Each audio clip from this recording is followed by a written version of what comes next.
Hi friends, ഇന്ന് ഞാൻ വന്നിരിക്കുന്നത് ഒരു സൂപ്പർ ലിപ് ബാം പരിചയപ്പെടുത്താനാണ്. പ്ലാന്റ് ബേസ്ഡ് ആയിട്ടുള്ള ലിപ് ബാം ആണ്. സിന്തറ്റിക് കളേഴ്സോ ഒന്നും പാരബൻസോ അങ്ങനെയുള്ള ഒന്നും യൂസ് ചെയ്യാത്ത, പെട്രോളിയം ജെല്ലീസോ ഒന്നും യൂസ് ചെയ്യാത്ത ഒരു സൂപ്പർ ലിപ് ബാമുമായിട്ടാണ് ഞാനിന്ന് വന്നിരിക്കുന്നത്. വേറൊന്നിൻ്റെ വില ദൈക ലിപ് ബാം. ഈ ഒരു ദൈക ക്ലാസിക്കാണ് ഞാൻ ഫസ്റ്റ് പർച്ചേസ് ചെയ്തത്. ഞാൻ എപ്പോഴും യൂസ് ചെയ്തതിന് ശേഷം മാത്രം റിവ്യൂ ഇടുന്ന ഒരാളാണ്.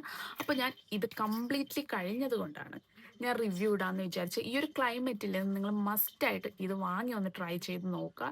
ഒരു അഫോർഡബിൾ റേറ്റിലാണ് ഇത് നിങ്ങൾക്ക് കിട്ടുന്നത്. നിങ്ങൾ ആദ്യം ഈ ഒരു ക്ലാസ്സിയാണ് ഞാൻ വാങ്ങിയത്. അതിനുശേഷം ഇതിൻ്റെ റിസൾട്ട് കണ്ട് ആണ് ഞാൻ ഈ ഒരു സ്റ്റിക്ക് വാങ്ങിയത്. സെയിം ഇൻഗ്രീഡിയൻസ് തന്നെയാണ്, സെയിം ലിപ് ബാം തന്നെയാണ്, പക്ഷെ സ്റ്റിക്കും ഈ ഒരു ബോട്ടിലും ആണെന്നേ ഉള്ള വ്യത്യാസമേ ഉള്ളൂ. അങ്ങനെ ഞാൻ ഈ ഒരു സ്റ്റിക്ക് വാങ്ങി. ഞാൻ പറയാമല്ലോ, നല്ല റിസൾട്ട് ഉണ്ട്. ഒരു 1 മന്ത് എനിക്ക് ഈ ഒരു ബോട്ടിൽ യൂസ് ചെയ്യാൻ പറ്റിയിട്ടുണ്ട്. ഒരു 1 മന്ത് യൂസ് ചെയ്യാൻ, 1.5 മന്തോളം ഇതെനിക്ക് യൂസ് ചെയ്യാൻ പറ്റിയിട്ടുണ്ട്. ഞാൻ ഡെയിലി ലിപ് ബാം യൂസ് ചെയ്യുന്ന ആളാണ്. കാരണം ലിപ്സ്റ്റിക്ക് യൂസ് ചെയ്യുന്നതുകൊണ്ട് തന്നെ അത്യാവശ്യം നല്ല പിഗ്മെൻറ്റും, അതുമാത്രമല്ല എൻ്റെ ലിപ്പിൽ പീൽ ചെയ്ത് സ്കിൻ പോകും. അതായത് അത്ര ഡ്രൈ ആണ്. അപ്പം എനിക്ക് നല്ല റിസൾട്ടാണ്. ഈ ഒരു ക്ലൈമറ്റ് പോലും എന്നെ പിടിച്ച്, എൻ്റെ ലിപ്പിനെ പിടിച്ച് ഹൈഡ്രേറ്റിംഗ് ആക്കി നിർത്തിയത് ഈ ഒരു ലിപ് ബാം ആണ്.